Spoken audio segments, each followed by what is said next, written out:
నెల్లూరు నగరంలోని మూలాపేట అలంకార్ సెంటర్లో ఎన్టీఆర్ విగ్రహానికి పూలమాల వేసి ఘన నివాళులర్పించారు నారాయణ విద్యా సంస్థల ఏజీఎం వేమిరెడ్డి విజయభాస్కర్ రెడ్డి.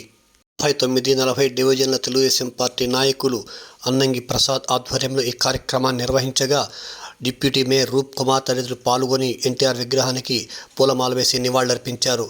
అనంతరం వేమిరెడ్డి విజయభాస్కర్ రెడ్డి పాత్రికేయుల సమావేశంలో మాట్లాడారు. ఈ కార్యక్రమంలో అన్నంగి ప్రసాద్తో పాటు డాక్టర్ ఊరుంద్రు సురేంద్రబాబు, రాజా, మురళి, సత్యనారాయణ, శ్రీను, శ్రావణ్, లక్ష్మి, పద్మావతి తదితరులు పాల్గొన్నారు.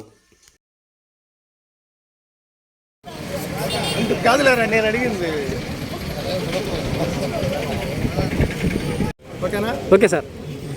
అందరికీ నమస్కారం.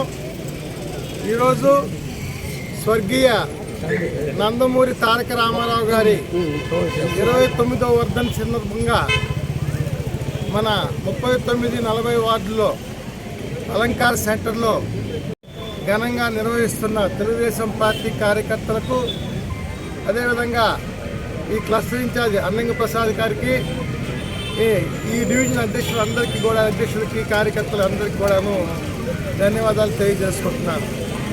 ఈ వర్ధంతి సందర్భంగా 82లో పార్టీని స్థాపించి 83లో వచ్చిన ఎలక్షన్లో 6 నెలల్లో తెలుగుదేశం పార్టీని కంబైన్డ్ ఆంధ్రప్రదేశ్లో అత్యధిక మెజార్టీ, తెలుగువారి ఆత్మగౌరవాన్ని దేశవ్యాప్తంగా చాటి చెప్పిన మన నందమూరి తారక రామారావు గారు 29వ వర్ధంతి సందర్భంగా ఆయనకి నివాళులర్పిస్తూ, ఆయన ఆశయం, ఆయన ముఖ్య స్లోగన్ ఏంటంటే బడుగు బలహీన వర్గాలకు ఆశాజ్యోతి. ఆయన సమాజమే దేవాలయం, ప్రజలే దేవుళ్ళు అని నమ్మిన వ్యక్తి మన స్వర్గీయ ఎన్టీ రామారావు గారు. ఆయన ఆశయ సాధన కోసం ఆయన చేపట్టడం జరిగింది. రూపాయి కిలో బియ్యము పథకం స్థాపించింది మొట్టమొదటిగా ఎన్టీ రామారావు గారే. రైతులకి సంక్షేమాన్ని, సబ్సిడీలకి, ఎరువులుగానే ఎన్ని ఇప్పించింది ఎన్టీ రామారావు గారే.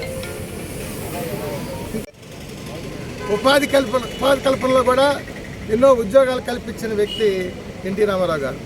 ఈ విధంగా 83లోనే ఆయన పార్టీ స్థాపించిన మొదటి సంవత్సరం నుంచే వాళ్ళు మంచి కార్యక్రమాలు చేపట్టిన వ్యక్తి మన ఎన్టీ రామారావు గారు. ఆయన ఆశయ సాధన కోసం అందరూ కూడా తెలుగుదేశం పార్టీ క్యాడర్ అంతా కృషి చేయాలని ఆయనకి నివాళులర్పిస్తూ సెలవు తీసుకుంటారు.